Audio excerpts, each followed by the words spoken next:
ये गर्मी की आखिरी शाम थी। रानो चिड़िया अपने छोटे से आशियाने को मजबूत बनाने में जुटी थी। उसने दूर से सुना था कि इस साल सर्दी बहुत जालिम होगी। 2 दिन की और मेहनत, फिर मेरा घर तूफान भी नहीं हिला पाएगा। और ये दाना, ये तो मेरी जान है। तालू कौवा और गोरी कौवी पास के पेड़ पर आलस से बैठे हैं। गोरी देखो, वो बेचारी रानो, लगता है उसे यकीन है कि कल ही बर्फ गिरने लगेगी। अरे हाँ, इतना काम, तकलीफ ही तो दे रही है खुद को। अब आराम का वक्त है कालू जी। हम तो शौक से ये मौसम गुजारेंगे, ठंड आएगी तो जुगाड़ कर लेंगे। तालू भाई, वक्त रहते अपना काम कर लो, बाद में पछताओगे। नहीं नहीं, मेहरबानी आपकी, मगर हम आजाद पंछी हैं। रात भर में ही सब बदल गया। सुबह जब पंछी उठे तो हवा में बर्फ की हल्की ठंडक थी। आसमान में काले घने बादल छाए हुए थे, जैसे किसी ने स्याही बिखेर दी हो। कालू जी, ये क्या हो रहा है? इतनी ठंड तो कभी नहीं हुई। क्या पता, शायद कोई मेहमान हवा आई हो। चलो जल्दी से थोड़ा खाने का सामान जमा करते हैं। वे उड़ने की कोशिश करते हैं। मेरे पंख, ओहो, ठंड से ऐंठन हो रही है।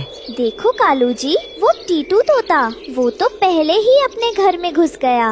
रानो ने कालू और गोरी को परेशान देखा, लेकिन उन्हें पिछली बातें याद थी, इसलिए वो अपने घोंसले के द्वार पर खड़ी रही। देखते ही देखते आसमान से बर्फीली बारिश शुरू हो गई। बारिश की जगह बर्फ के नुकीले टुकड़े गिर रहे थे। देखो बेटा, अगर हमने वक्त पर मेहनत ना की होती तो आज हम भी बर्फ में भीग रहे होते। माँ, बाहर बहुत शोर है। ये तूफान है मेरे लाल। ये उन लोगों को सबक देगा जो कल का काम आज पर छोड़ देते हैं। ये क्या बकवास है? मेरा घोंसला हिल रहा है, पानी अंदर आ रहा है। कालू जी, ठंड से मेरे पैर सुन्न हो रहे हैं। हमारा सारा दाना भीग गया है। अब क्या होगा? अफसोस, रानो की बात मान लेनी चाहिए थी। कालू और गोरी को अब भूख और ठंड सताने लगी। सबसे पहले वे टीटू तोता के पास गए, जो अमीर था लेकिन थोड़ा कंजूस। टीटू भाई, ओ टीटू भाई, दरवाजा खोलो। कौन है? इस तूफान में क्यों परेशान कर रहे हो? टीटू भाई, हम हैं कालू और गोरी। हमारा घर टूट रहा है, हमें थोड़ी पनाह दे दो।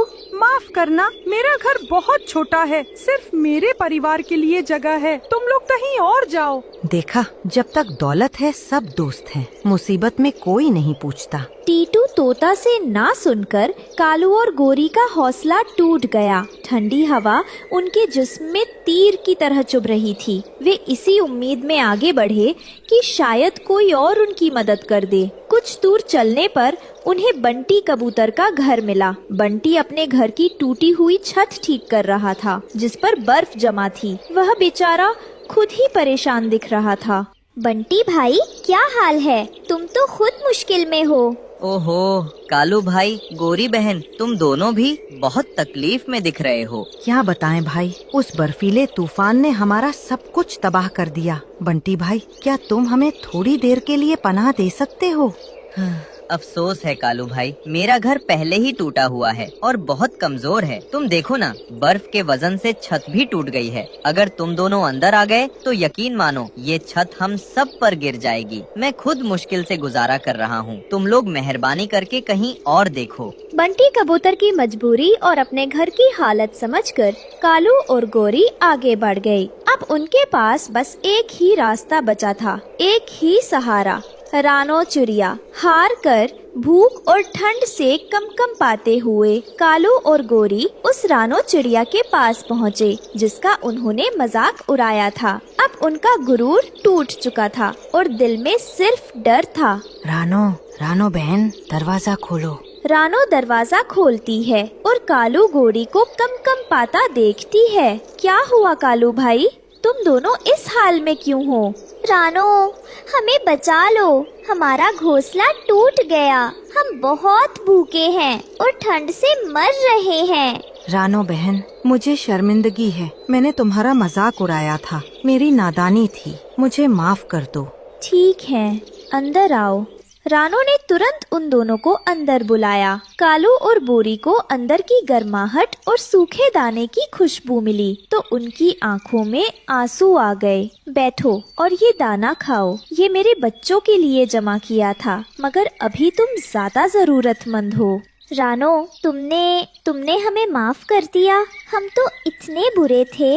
इस तूफान में कोई अच्छा या बुरा नहीं होता, सिर्फ जरूरतमंद होता है। मैंने तुम्हें इसलिए पनाह दी क्योंकि मैंने तुम्हारे दिल में सच्ची पछतावा देखा। तुमने हमें बचाया रानो, तुम्हारा एहसान हम कभी नहीं भूलेंगे। रात होते ही तूफान अपने चरम पर पहुंच गया। बिजली कड़क रही थी और बर्फीली हवा जोर से चल रही थी।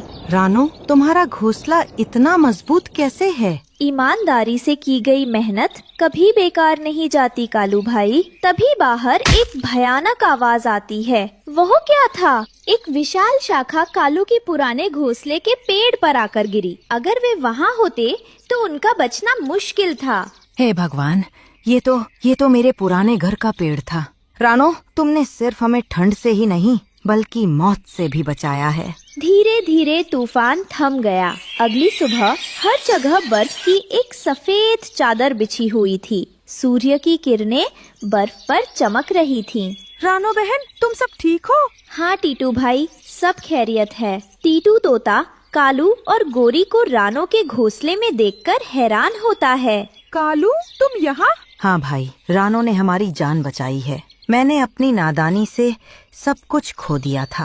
रानो, तुम्हारा दिल बहुत साफ है। कुछ देर बाद कालू और गोरी रानो से इजाजत लेकर अपना नया घर बनाने के लिए निकल पड़े। रानो बहन, आज तुमने हमें सिर्फ दाना नहीं दिया बल्कि एक सबक दिया है। अब से हम भी तुम्हारी तरह मेहनत करेंगे। मुझे तुम पर यकीन है कालू भाई। अब देर मत करना, थोड़ी बर्फ और पिघलने दो, फिर मिलकर काम शुरू करना। हाँ जरूर। ठंड का मौसम धीरे धीरे गुजरने लगा। कालू और गोरी ने अपना आलस छोड़ दिया था। वे रानो की सलाह पर एक नया और मजबूत घोंसला बनाने में जुट गए। गोरी, अब मजा आ रहा है। मेहनत में भी एक अलग सुख है। हाँ कालू जी, और भूख भी खूब लगती है। रानो दूर से उन्हें देखकर मुस्कुराती है।